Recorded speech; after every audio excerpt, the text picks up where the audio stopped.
Welcome to Kenton's videos. Enjoy the video. You begin by confirming the essentials: magnetic, flat cookware, and a stable, heat-resistant surface with 5-10 cm clearance for airflow. Once done, plug the induction cooker into a grounded outlet and power it on. This supplies the control electronics and safety circuits.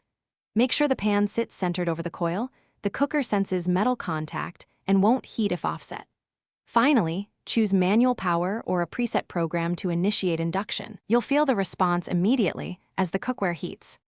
You now manage temperature and timing actively.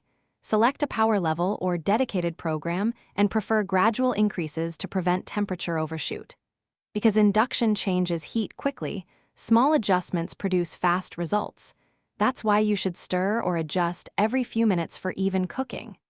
Use a lid to trap heat and reduce energy use, but lift briefly to check doneness and prevent boiling over. Make sure to watch the unit's display for temperature and time feedback, so you can fine-tune power when the reading drifts. You complete each session by switching the cooker off and letting both pan and surface cool. The fan may run after shutdown, so wait before wiping.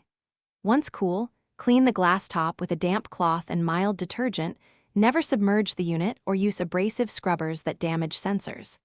If the cooker won't heat, first verify the pan is magnetic and centered, then confirm the outlet has power and check for displayed error codes.